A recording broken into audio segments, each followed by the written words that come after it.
మిత్రులారా, మనం ఎప్పటికప్పుడు అనుకుంటూ ఉంటాం.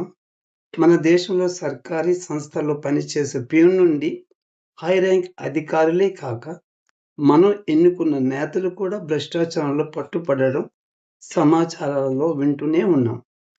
చూస్తూనే ఉన్నాం. వీటన్నిటికీ కారణం మనం. ఎన్నికలు జరిగే ముందు ప్రతి పార్టీ నేతలకు కోట్లాది డబ్బులు ఖర్చు పెడుతున్నారు. ప్రతి ఒక్క ఓటును కొంటున్నారు. ఒక్కొక్క ఓటుకి వేల కొలది డబ్బులు ఇస్తున్నారు. అదంతా మీ దగ్గర నుండే కదా వసూలు చేసుకోవాలి. అది వడ్డీతో సహా మీ దగ్గర నుండి పొందాలంటే భ్రష్టాచారం తప్ప వారికి వేరే మార్గం లేదు. మీరు నేతల దగ్గర నుండి ఒకటికి ఇంత రేట్ చొప్పున తీసుకుంటున్నారు. ఇప్పుడు నేతలు ఏమి చేసినా వారిని మీరు నిలదీసి అడిగే దమ్ము మీకు లేదు. మీకు ఒక నిజం తెలియదు.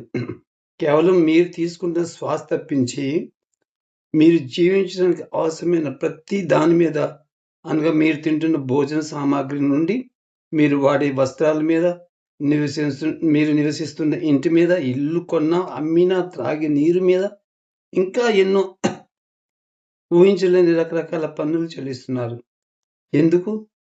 మీరు ఎన్నుకున్న ప్రతినిధులు మీ మూలభూత అవసరాలను, అనగా మీ పిల్లల గురించి, మీ గురించి శిక్షణ, హాస్పిటల్, రోడ్లు, త్రాగునీరు, విద్యుత్ సప్లై కాక మన అవసరాలకు మరియు దేశాభివృద్ధికి బాధ్యతలు వారికి అప్పగించాం.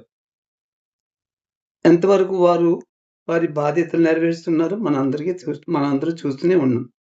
ఓటికి నోట్లు తీసుకున్న వారందరూ భ్రష్టులే. నేతలు ప్రశ్నించే అర్హత కోల్పోయారు.